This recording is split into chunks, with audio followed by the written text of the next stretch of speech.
본문 말씀은 6장 1절부터 7절까지 말씀입니다. 1절부터 7절까지 말씀입니다. 한번 같이 읽겠습니다. 시작.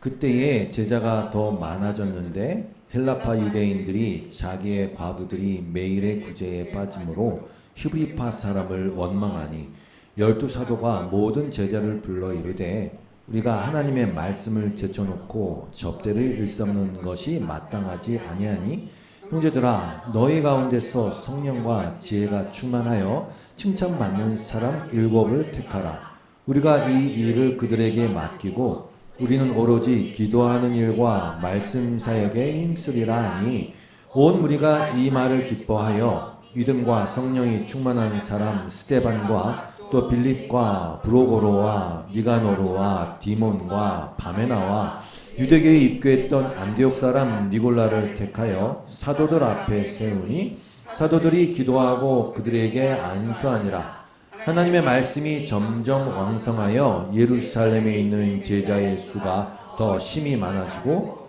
허다한 제사장의 무리도 이 도에 복종하니라. 아멘.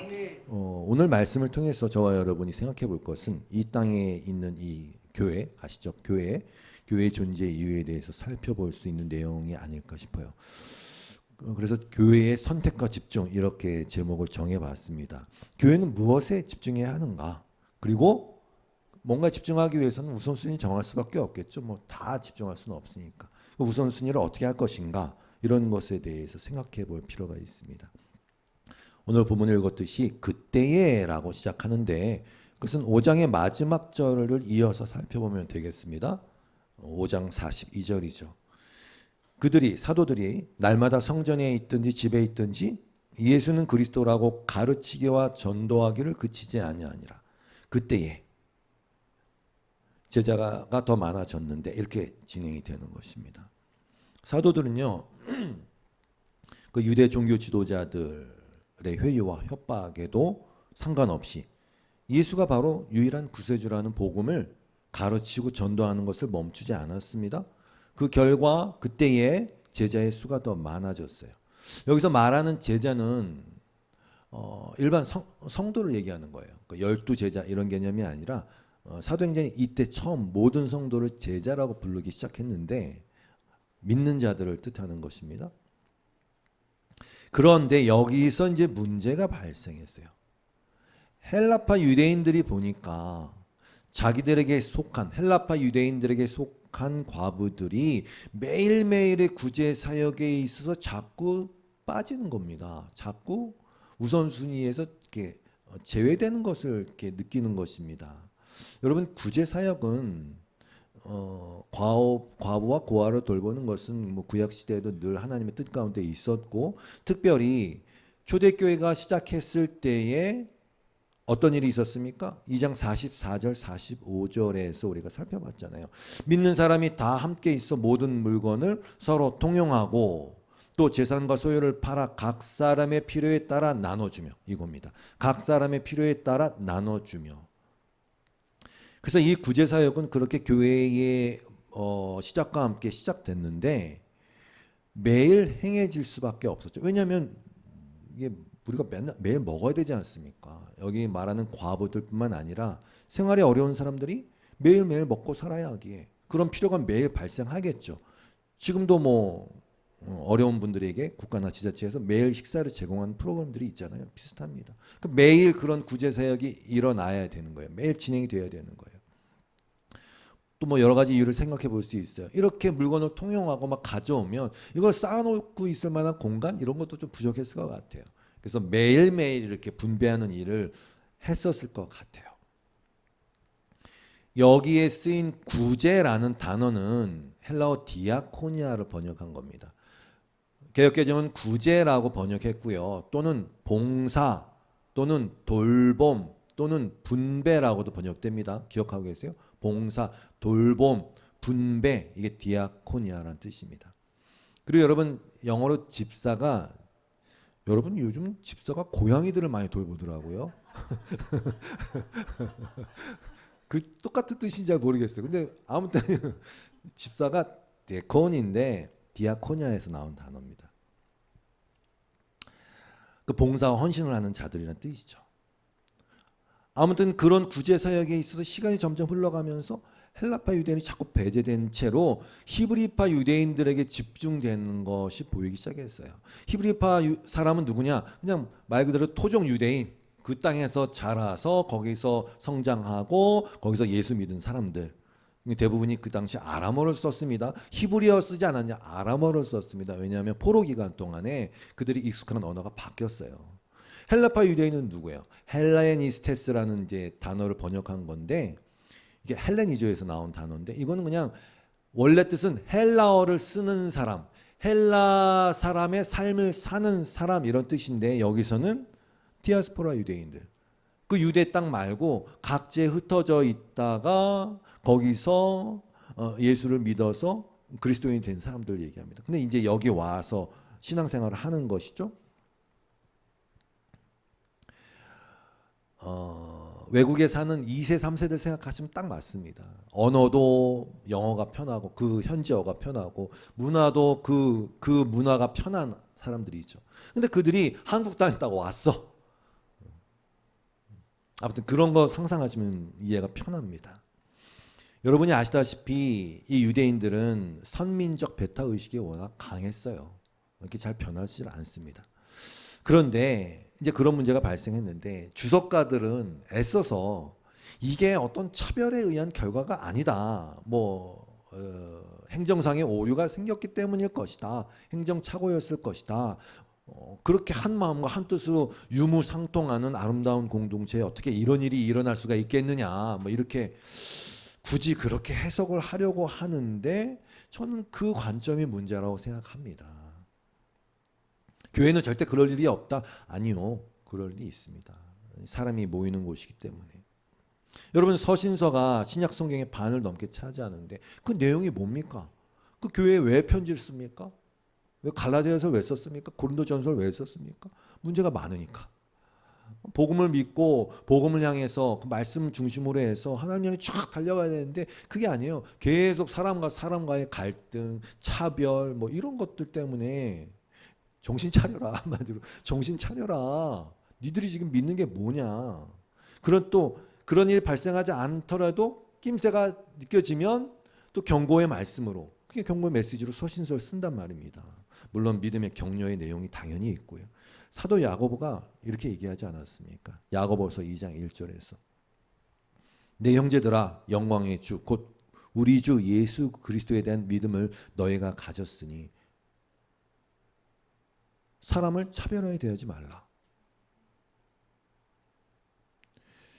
만일 너희 회당에 금가락지를 끼고 아름다운 옷을 입은 사람이 들어오고 또 남노한 옷을 입은 가난한 사람이 들어올 때에 너희가 아름다운 옷을 입은 자를 눈여겨보고 말하되 여기 좋은 자리에 앉으소서. 우리 교회는 특별히 다른 좋은 자리가 없어요. 좋습니다. 또 가난한 자에게 말하되 너는 거기 서 있든지 말든지, 이게 그 뜻이거든요. 거기 앉든지 여기 서 있든지 너희끼리 서로 차별하여 악한 생각으로 판단하는 자가 되는 것이 아니냐? 이게 경고의 메시지를 날렸단 말입니다. 이거를 야고보가 전혀 그런 일도 없고 그런 낌새도 없는데 이런 서신서를 써보는 아닙니다. 그렇지 않습니다. 갈라디아서도 마찬가지예요. 바울이 그토록 거의 절규하며 분노하며 싸워냈던 거짓 복음의 주체가 누굽니까? 예수를 믿는다고 하지만 여전히 아직도 율법을 좀 지키는 게 더 유익되지 않겠니? 할례는 받아야 되지 않겠냐 하는 그 유대인들 아닙니까? 안 끊어내준다니까요. 알곡과 가라진 늘 같이 가요. 마지막 때까지. 바울도 여러 군데가 있지만 에베소 4장 2절 이하의 말씀을 보면 모든 겸손과 온유로 하고 오래 참음으로 사랑 가운데서 서로 용납하라고 계속 얘기합니다. 평안에 매는 줄로 성령이 하나 되게 하신 것을 힘써 지키라. 몸이 하나요 성령도 한 분이시니 이와 같이 너희가 부르심의 한 소망 가운데서 부르심을 받았느니라. 하나 된 걸 지켜야 된다. 그럽니다. 여기 그러니까 다시 말씀드리지만 어떤 이 가시적 교회, 어디 교회가 전체가 거룩해지고 전체가 다 여기에 소속됐다는 이유만으로 구원받고 그런 일 없어요. 여러분 주변에, 저의 주변에 일어나는 나를 포함한 모든 일들은 저와 여러분의 반면 교사가 될 것이며 모든 것이 여러분, 특히 나 자신을 비추는 거울일 뿐이에요. 모든 것이, 말씀을 당연하고요, 그거는 모든 것이, 일어나는 모든 일들이 내가 회개하고 내가 깨달을 수 있는 소중한 자원들이라고 생각하시면 됩니다.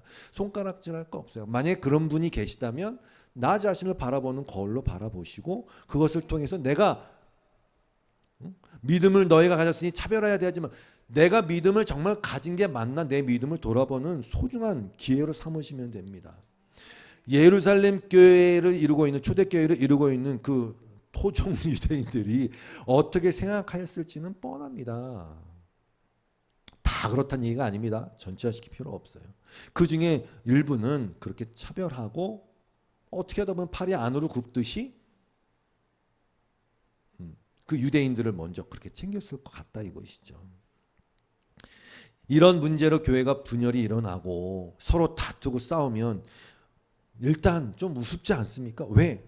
아니 그렇게 성령이 강력하게 역사하고 사도들의 기사와 이적이 그렇게 강력하게 역사하고 막 모든 물건을 서로 뭐 통용하고 예수님이 곧 오실 것이라는 그런 정말 절대적 종말론적 믿음 아래서 모든 건 내려놓고 그렇게 모였는데 어떻게 그런 일이 있을 수 있지? 그런 일이 있을 수 있어요. 근데 보기 안 좋아요. 일단 문제를 해결해야 돼요. 사도들이 대책을 내놓습니다. 그런데 이 사도들이 어떤 대책을 내놓는 논리가 그냥 야 이런 싸움이 나면 동네 창피한 일이니까 안 된다, 이 문제를 해결하자, 그런 논조로 얘기하지 않았어요. 우선순위가 뭔지를 점검했단 말이죠. 6장 2절이에요. 12사도가 모든 제자를 불러 이르되, 여기도 마찬가지입니다. 여기 제자는 이 성도를 얘기합니다. 모든 제자를 불러 이르되 우리가 하나님의 말씀을 제쳐놓고 접대를 일삼는 것이 마땅하지 아니하니, 이렇게 얘기했어요. 사도의 얘기는 이겁니다. 야 우리가 이제 사도들이 역할이 그거 아닙니까? 하나님의 말씀을 전하는데 집중할 수가 없다. 지금 이 구제 사역 때문에 매여 있으니까 어떻게 하면 좋겠냐? 이건 바람직하지 않아. 구제 사역 자체가 틀렸다는 얘기가 절대 아니죠. 사도들이 거기에 몰두하는 것은 바람직하지 않단 말입니다. 왜? 몸은 한계니까. 제한된 에너지를 갖고 있는 유한한 인간이니까 선택과 집중이 반드시 필요하단 말이죠. 그러면 사도들의 우선순위는 뭐냐? 더 나아가서 교회의 우선순위는 뭐냐? 이런 얘기를 질문하고 있는 것입니다. 여기에 읽었듯이 접대를 일삼는에 해당하는 단어가 디아코네인이라는 단어예요. 이게 무슨 뜻이냐면 디아는 전치사고요. 먼지를 뜻하는 코니스와 합성어라고 합니다. 이게 무슨 얘기냐? 먼지가 나도록 열심히 분주히 움직인다는 뜻입니다. 열심히 일하다, 봉사하다 이런 뜻입니다. 그래서 신약 성경에서는 뭐 식사나 기타의 일을 섬기는 것, 또는 아까 얘기했듯이 집사로서 봉사하는 것, 이런 일을 나타낼 때 이 단어가 사용됐어요. 데코온도 마찬가지예요. 아까 구제가 뭐예요? 디아코니아. 이게 같은 원어에서 뿌리에서 나온 단어란 말입니다. 그리고 접대라는 단어는 원래는 식탁이라는 뜻입니다. 트라페자이스라는 식탁, 또 환전상의 탁자라는 뜻입니다. 그러니까 이 두 단어, 접대를 일삼는다, 이 두 단어가 결합돼서 가난한 사람들을 위해서 음식을 제공하고 생활용품을 나누어 주는 구제 사업을 뜻하는 것입니다. 근데 이게 사도들이 여기 집중하는 것은 마땅하지 않다, 그렇게 얘기하는 것입니다. 그리고는 우리는 오로지 기도하는 일과 말씀 사역에 힘쓰리라 하니. 근데 제가 사역에다 또 똑같은 단어, 아까 뭐요? 일삼는다 할 때 그 디아코니아 단어를 썼다는 걸 제가 일부러 적어놨어요. 의미가 있어요. 원래 구제를 가리키는 헬라어가 따로 있어요. 엘레 에모시네라는 단어가 있어요. 정말 딱 구제라는 뜻의 단어가 있어요. 근데 그 단어 말고 똑같은 단어 디아코니아를 말씀 사역, 또 접대, 음식을 베푸는 사역, 같은 단어를 쓰고 있단 말입니다. 왜? 다 중요하다. 그걸 이미 단어 사용 가운데서 나타내고 있는 것입니다. 에베소 4장 11절에 보면 어떤 사람은 사도로, 어떤 사람은 선지자로, 어떤 사람은 복음 전하는 자로, 어떤 사람은 목사와 교사로 삼으셨으니. 이거 단어 하나의 뜻을 살피는 시간은 아니기 때문에 넘어갑니다. 큰 흐름 가운데 모두가 다 어떤 은사에 의해서 맡은 바가 있다. 이는 성도를 온전하게 하여 봉사의 일을 하게 하며 그리스도의 몸을 세우려 하심이다 라고 나옵니다. 결국 성도라는 존재가 믿음이 있으면 그건 반드시 섬김의 형태로 드러날 수밖에 없고, 왜? 사랑이니까. 사랑.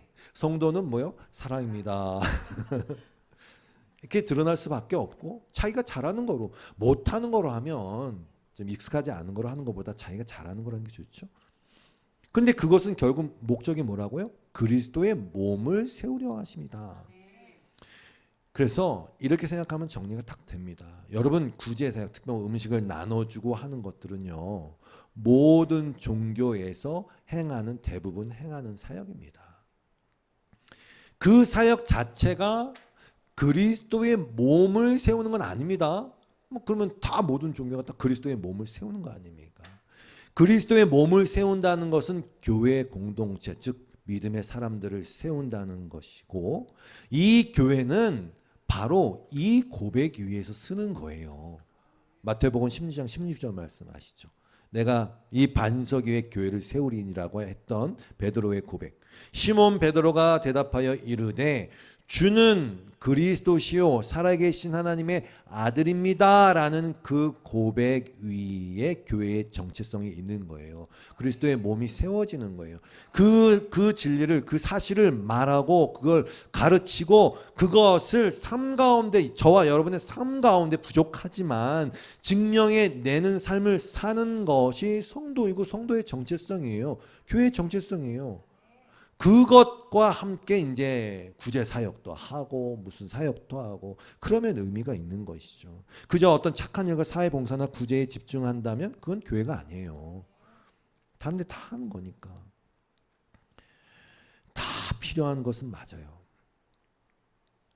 먹고 살자고 하는 건 아니지만 그럼에도 불구하고 사람은 먹어야 사니까 음식을 먹이고 없는 사람들이 나눠줘야죠. 물질을 분배하고 그걸 해야죠. 교회도 마찬가지예요. 사람이 많이 모였어요. 그럼 밥이라도 한 그릇 더 해야 하고 설거지를 또 거리가 하나 더 늘겠죠. 해야죠, 그거를. 사람이 빵으로 살면 안 된다고 말씀하지 않았잖아요. 사람이 떡으로 살면 안 돼. 떡으로만 사는 게 아니다. 빵으로만 사는 게 아니다. 먹어야 사니까 빵도 먹고 밥도 먹어야 된다. 그러나 성도는 그 먹는 것을 반드시 하나님의 말씀이 진짜 빵이구나. 정말 인간이라는 존재가 반드시 먹고 그들의 삶이, 그들의 의미가 지속적으로 영생할 수 있는 것은, 참 생명을 줄 수 있는 것은 진짜 빵을 먹어야 된다. 하늘의 떡, 생명이신 양식 예수 그리스도, 그 진리를 먹어야 된다. 그럼에도 불구하고 사람은 빵도 먹어야 된다. 나눠줘야 된다는 뜻입니다. 우리는 이거를 마리아와 마르다 얘기를 통해서도 배웠어요. 많이 아시잖아요. 누가복음 10장 38절에 이 이야기가 나오는데, 그들이 길을 가다가 예수께서 어떤 마을에 들어가셨다. 마르다라고 하는 여자가 예수를 자기 집으로 모셔드렸다. 이 여자에게 마리아라고 하는 동생이 있었는데 마리아는 주님의 발 곁에 앉아서 말씀을 듣고 있었다. 그러나 마르다는 여러 가지 접대하는 일로 먼지 나도록 분주하였다. 아까 그 원어의 뜻, 디아코네이, 먼지 나도록 분주하였다. 뭐 여기가 했다 막 분주한 겁니다. 막 접대하는 일로. 그래서 마르다가 예수께 와서 말하였다. 주님, 내 동생이 나 혼자 일하게 두는 것을 아무렇지 않게 생각하십니까? 가서 거들어 주라고 내 동생에게 말씀해 주십시오. 그러나 주님께서는 마르다에게 대답하셨다. 마르다야, 마르다야. 너는 많은 일로 염려하며 들떠 있다. 그러나 주님의 일은 많지 않거나, 일단 좀 조금 좁혔어요. 제가 살할 때 그래요. 한 번에 아무것도 아니냐고 이렇게 얘기하면 안 돼요. 주님의 일은 많지 않거나, 그러나 더 좁혀서 얘기하자면 하나뿐이다. 마리아는 좋은 몫을 택하였다. 그러니 아무도 그것을 그에게서 빼앗지 못할 것. 이거는 빼앗을 수 없는 거예요. 다른 일들은 빼앗을 수 있어요. 다른 일들은 다른 단체에서도 한다니까요. 그러나 주님의 말씀은 주님께만 있는 거고, 그 말씀을 정말 귀를 열어서, 마음을 열어서, 심령을 열어서 영혼으로 듣는 건 성도에게만 있는 일이니까 빼앗지 못해요. 그래서 이 말씀을 조금 넓게 해석하면, 성도 여러분, 모든 것, 인간이 존재하고, 뭐 동물의 세계가 존재하고, 이 지구가 존재하고, 지구의 기상 변화가 막 일어나고 있고, 하여튼 이 모든 것은 하나님의 말씀을 위해 존재해요. 이렇게 이해하시면 돼요. 말씀이라는 것이 성경책에 적혀 있는 프린트된 또는 손으로 적어 필사한 그런 문자적인 글자를 이야기하는 게 아닙니다. 문자적 의미를 뜻하는 게 아닙니다. 그걸 우리가 그 수단을 통해서 읽고 듣고 하는 것일 뿐이죠. 여러분, 이 세상이 하나님의 말씀으로 창조되었어요. 그것도 말씀드렸죠, 제가 그때. 그럼 하나님이 무슨 언어로 얘기한 거야? 뭐 있어라, 빛이 있어라, 뭐 히브리어, 아니, 그런 얘기도 아니에요. 말씀이라는 것 자체가 그냥 언어가 있기도 전에, 문자가 있기도 전에 이미 뭔가를 드러내는 거, 뭐를, 하나님의 뜻과 의지를 드러내는 것을 뜻하는 겁니다. 말씀이라는 것 자체가. 있어라, 이게 있어라, 뭐가 존재해라, 이것이. 그리고 온 우주가 지금 그렇게 하나님의 뜻과 의지, 즉 말씀으로 유지가 되어 있는 것입니다. 일정하게 태양이 돌고 일정하게 모든 것들이 간격을 유지하고 있는 것들 다 말씀으로, 하나님의 뜻과 의지로 유지되고 있는 거예요. 그리고 이것이, 이 말씀이 진실이에요. 이것만 진실이에요. 왜? 변하지 않는 건 없으니까. 이것만 진실이고 진리란 말입니다. 만물들이 어떻게, 왜, 무엇을 위해 존재하며, 뭐 존재하고 있으니까 철학자들이 고민했을 거 아닙니까? 도대체 만물의 근원은 뭐야? 물이야? 흙이야? 불이야? 공기야? 뭐 이런 거 하면서 궁금할 거 아닙니까? 만물이 어떻게, 왜, 무엇을 위해 존재하며, 결국 진짜 무엇이 진짜 영광인지, 무엇이 영속적인 것인지, 진짜 가치 있는 것이 무엇인지에 대한 내용이 말씀이에요. 그래서 처음과 나중을 설명해 내는 게 말씀이에요. 태초에 말씀이 계셨다니까요. 요한복음 1장 1절 아닙니까? 태초에 말씀이 계시니라. 창세 전에 모든 것이 있기도 전에 말씀이 계시니라. 말씀이 하나님과 함께 계셨으니 이 말씀은 곧 하나님이시니라. 풀은 마르고 꽃은 시드나 하나님의 말씀은 영원히 서리라. 그러니까 알파와 오메가가 말씀 안에 다 있는 것입니다. 결국 그래서 이 말씀이 말하는 게 뭐냐? 아까 하나님의 뜻과 의지라고도 말씀드렸는데 하나님의 어떠하심에 대한 알림이에요. 결국 말씀이 뭐냐라고 이제 이렇게 궁극적으로 그것을 딱 한 줄로, 한 문장으로 하자면 제 생각은 그래요. 말씀은 반드시 모두가 알아야 되는 하나님의 어떠하심에 대한 알미다 라고 저는 얘기하고 싶어요. 그래서 예수 그리스도가 말씀이에요. 왜? 나를 본 자가 아버지를 봤다 그랬거든요. 그리고 이 말씀은 그냥 공허한 것이 아니라 이게 진짜라는 것이, 이게 영속적이라는 것이, 이것이 반드시 이루어지는 진짜라는 것이 이 역사 가운데 증명되고 있는 거예요. 인간이 존재하고 역사가 존재하고 시간과 차원이라는 것이 존재하는 모든 이유가 하나님의 어떠하심을 드러내고 알려주고 가르쳐주는 거예요. 하나님의 영광을 드러내는 거예요. 그리고 그 하나님의 참 영광, 영원, 영광, 영생, 뭐 진리, 뭐 다 똑같은, 결국 똑같은 말이에요. 같은 데 모이거든요. 그것을, 그 영광에 참여할 성도들을 깨우치고 만들어내기 위해서 여러분의 인생이 지금 존재하는 거예요. 세상이 말씀으로, 즉 하나님의 뜻과 의미 부여로 창조되었듯이 새 창조라 그러잖아요. 거듭남, 새 창조, 새 하늘과 새 땅 역시 말씀으로 되는 것입니다. 그러므로 이 시간 사도 바울의 그 뭐 고린도 전서나 뭐 이렇게 나와 있는 은사론을 들먹이지 않아도 원리는 간단합니다, 여러분. 보세요. 60억입니까? 지금 60억 인구 중에 사람들이 똑같은 사람이 한 사람도 쌍둥이도 달라요. 다 다르게 지어졌어요. 그 얘기는 무슨 얘기냐면 우리가 언뜻 이렇게 생각할 수 있어요. 하나님의 사랑, 십자가의 사랑이 그냥 턱 주어졌네. 뭐 모든 인류를 위해서 주어졌네. 모든 인류를 위해서 주어졌지만 모든 사람이 똑같은 사람이 한 사람도 없는 것처럼 하나님의 사랑이라는 것은 그 셈이라는 것은 그 십자가의 사랑이라는 것의 가치는 각 사람에게 다 세밀하게 다 부어진다는 뜻입니다. 그게 다 다르다는 뜻입니다.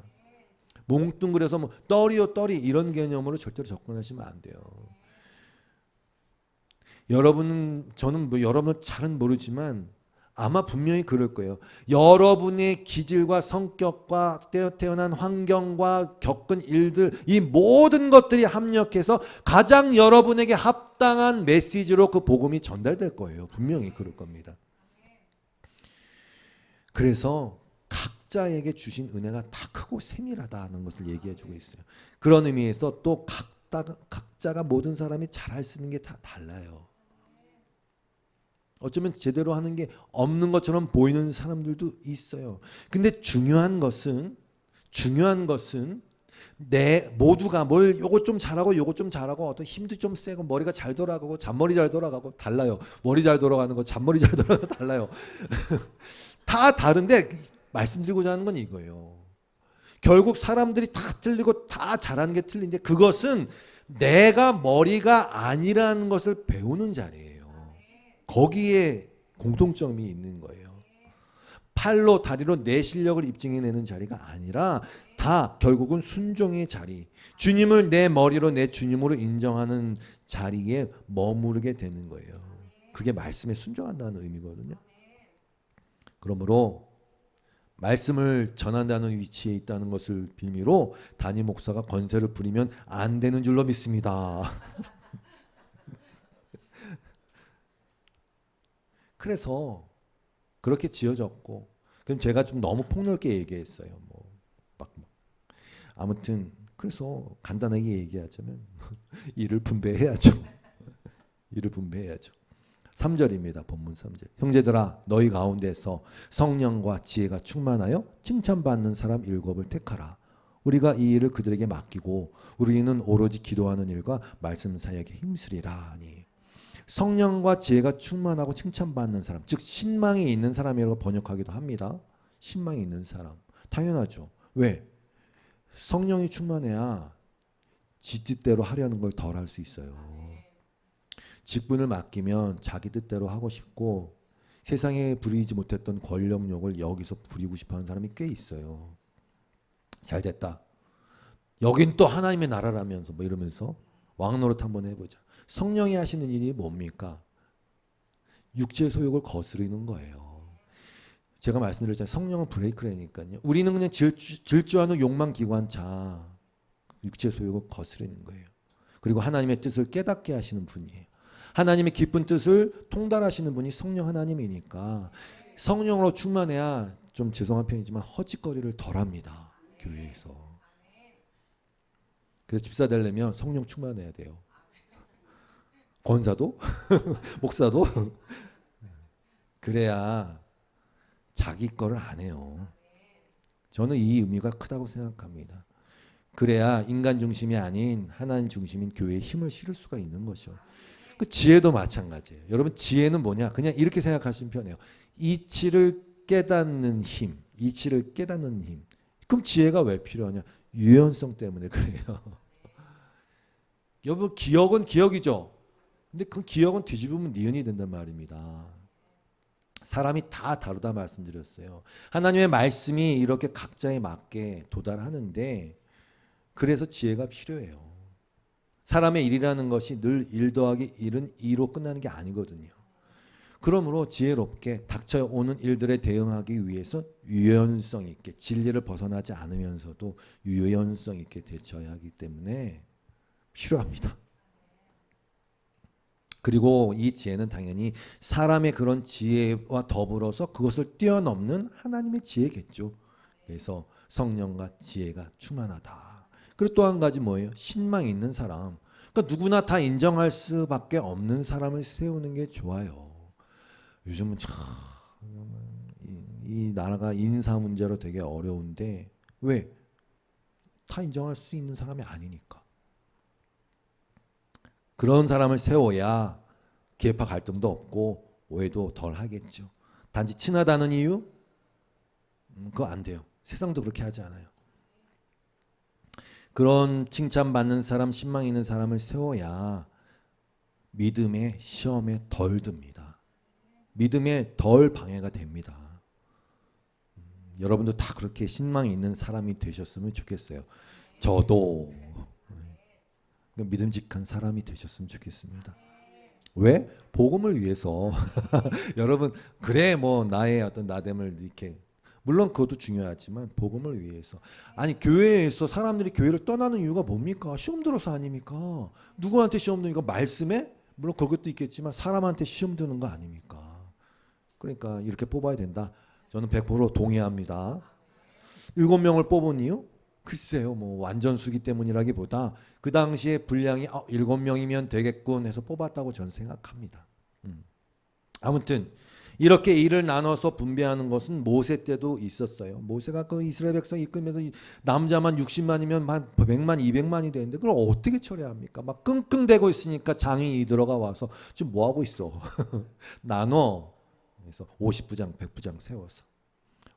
결국 여러분 인간은 그냥 철저한 유한자입니다. 인간은 절대 슈퍼맨이 될 수 없어요. 우리는 하나님이 아니다. 끝. 그럼 사도들은 뭐하나? 오로지 기도와 말씀이다.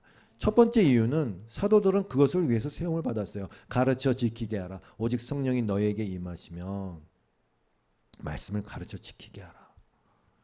그것 때문이고요. 두 번째 이유는 또 있어요. 이 사도들이 결국 교회의 리더로 세우심을 받았는데 여러분 리더의 방향이 공동체의 방향이 될 가능성이 큽니다. 제가 부목사로 했을 때 담임 목사님이 테니스 치면 부목사들 다 테니스 칩니다. 리더의 방향은 공동체의 방향이 될 가능성이 너무 커요. 또 그게 맞고 그러므로 말씀을 향해서 달려가야 할 존재인 성도들 앞에서 이 사도들이 뭘 어떻게 해야 됩니까? 당연하죠. 말씀에다가 타겟을 맞춰야죠. 목표 설정. 그게 아니라 막 리더가 야 우리는 무조건 어려운 사람들 돕는 게 우리의 목표야. 그럼 다 거기에 매달릴 거 아닙니까? 리더는 교회의 리더는 말씀의 목표 설정하는 게 맞아요. 그래서 기도와 말씀. 아니면 배가 산으로 가거나 배보다 배꼽이 더 클 가능성이 큽니다.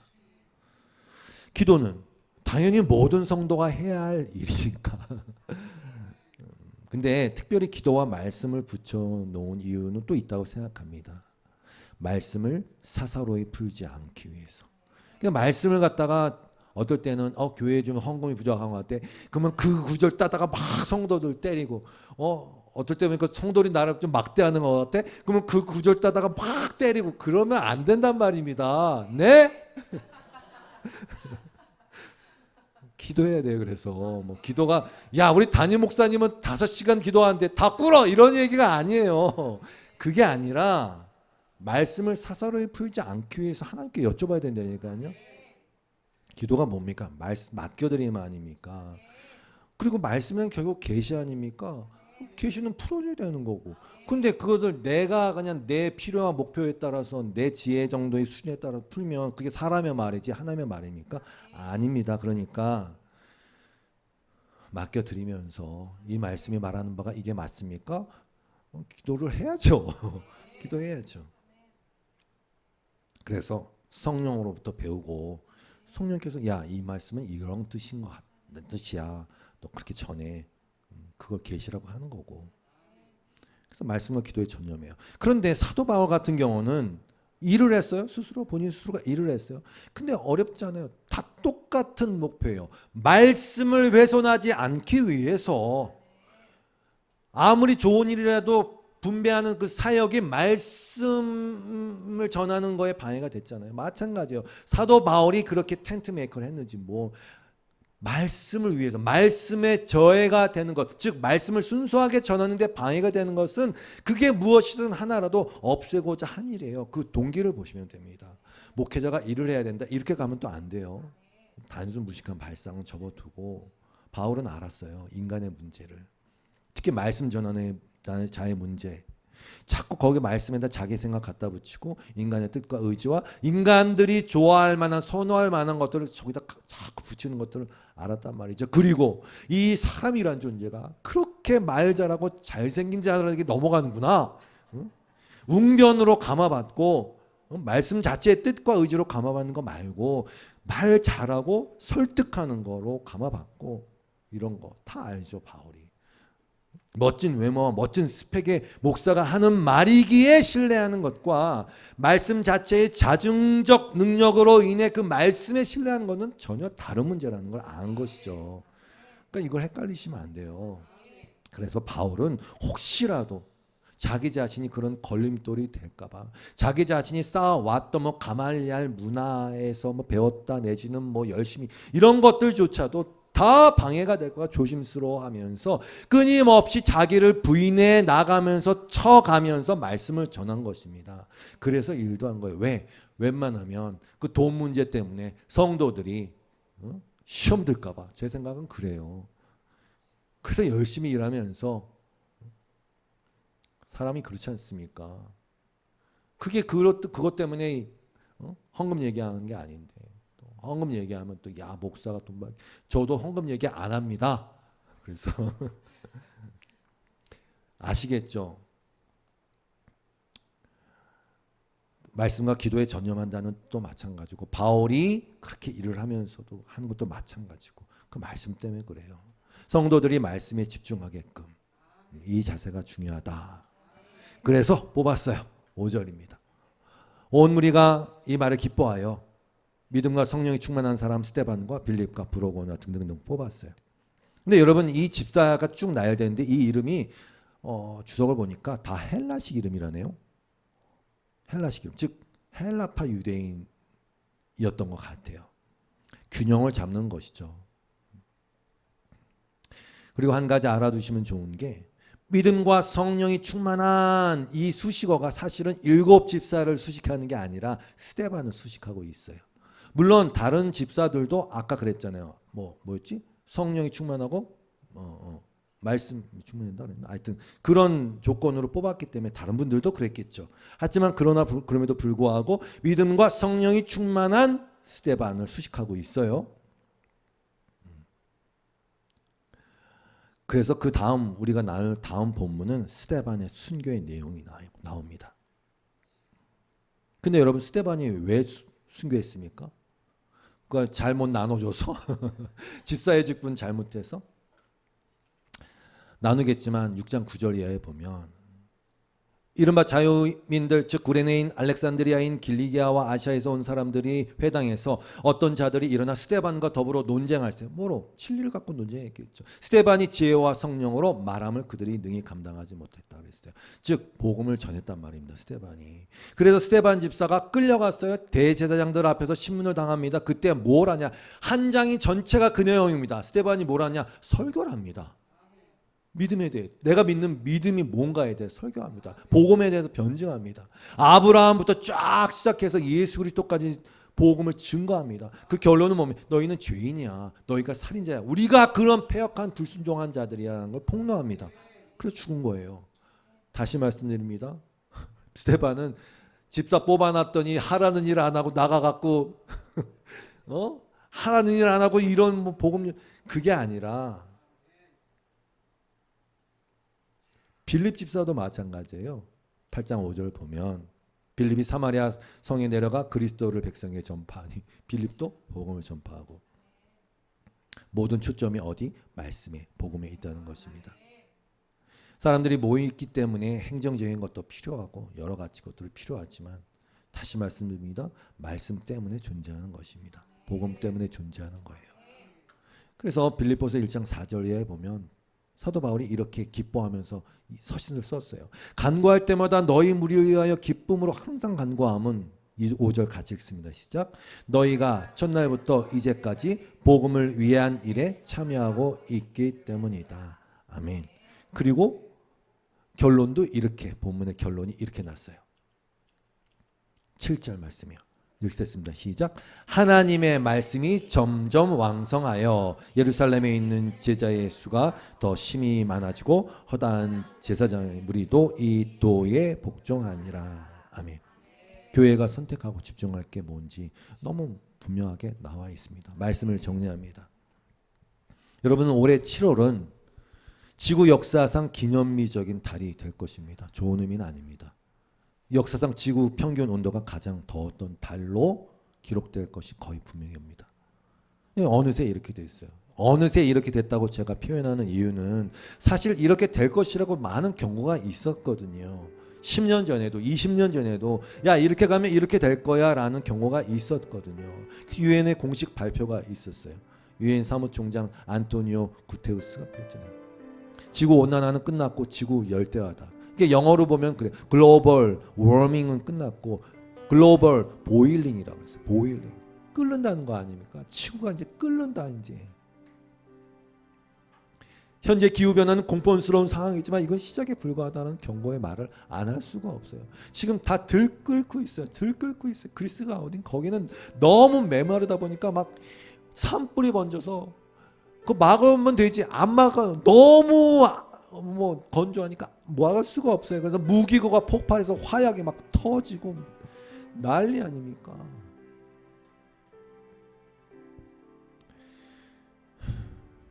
이 말씀을 드리는 이유는 보세요. 죄의 문제가 이와 비슷하기 때문에 그래요. 눈에 보이는 증상이 많지 않아서 근데 아직 그냥 내가 뭐 멀쩡히 살아있는데 나 벼락 안 맞았는데 급격한 심판, 지구의 멸망이 당장은 없으니까 그냥 이대로 가는 것이죠. 그러나 말씀은 그렇게 얘기하고 있지 않지 않습니까?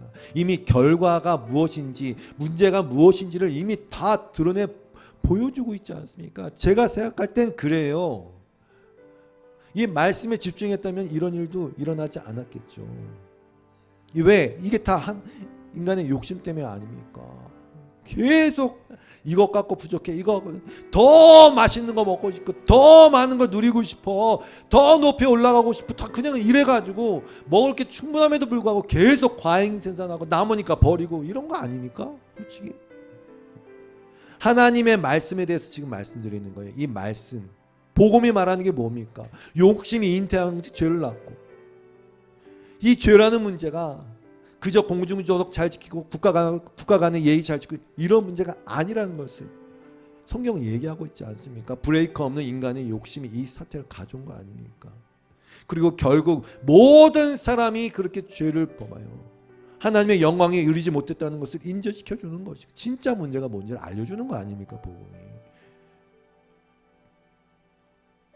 그 영광에 이르지 못한다는 것. 인간이 그토록 밝혀왔던 추구해왔던 영광의 결과가 지금 이렇게 지구의 멸망 같은 걸로 나타나고 있다는 것을 복음이 알려주고 있는 거 아닐까 말씀이.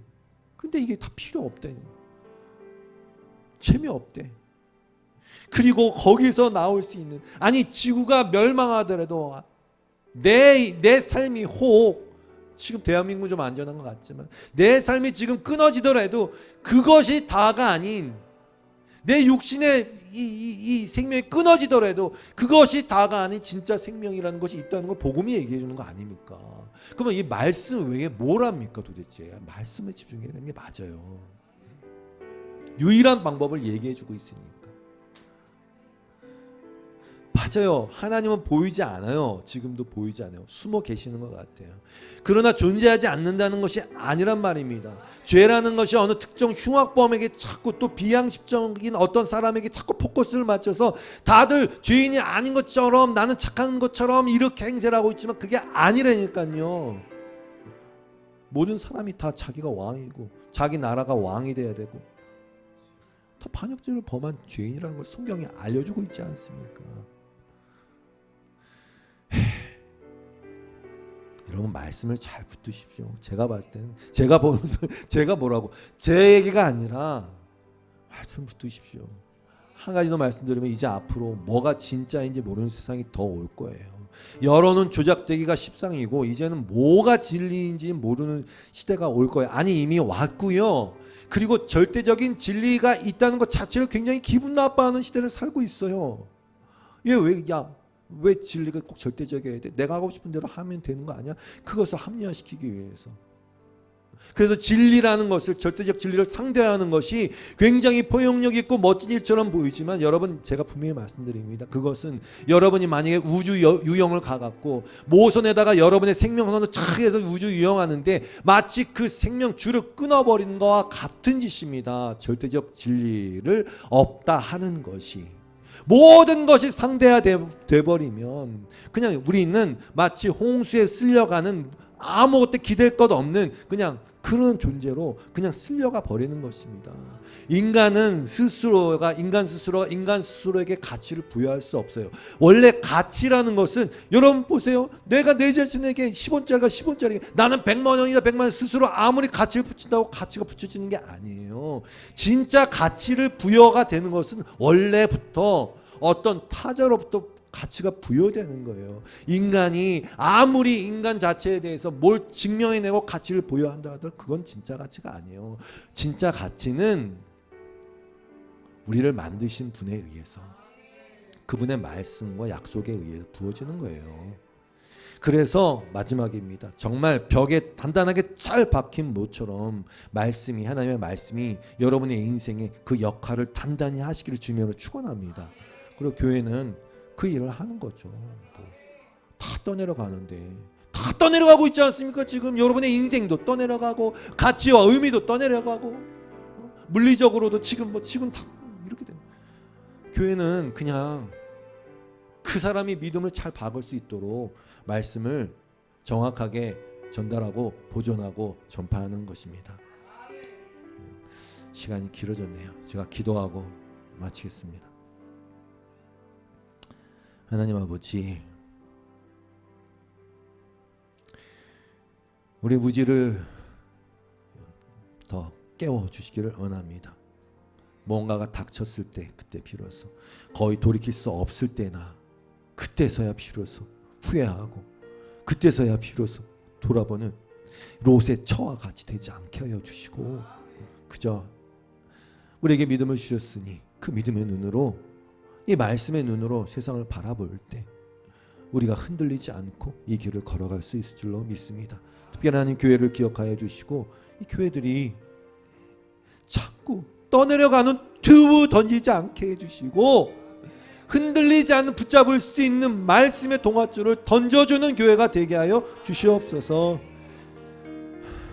예수님의 이름으로 기도드리옵고, 주 앞에 드려지는 모든 마음의 예물들과 헌금과 기도를 응답하여 주시사, 걷잡을 수 없이 혼돈스러운 이 세상에서 하나님의 자녀로, 또 말씀을 붙드는 자로 굳건히 서갈 수 있도록 필요한 것들을 채우시고 믿음의 싸움을 싸워 나갈 수 있도록 책임져 주시옵소서. 예수님의 이름으로 기도드리옵고, 이제는 우리 주 예수 그리스도의 놀라우신 은혜와 하나님 아버지의 극진하신 사랑하심과 성령님의 교통하심이, 가장 중요한 하나님 우리 주 예수 그리스도, 또 말씀, 그것을 붙들고 나아가기로 다시 한번 작정하며 그 은혜를 구하는 여기 있는 모든 예배자들 위해, 교회 위에 영원토록 함께 하시기를 간절히 축원하옵나이다. 아멘.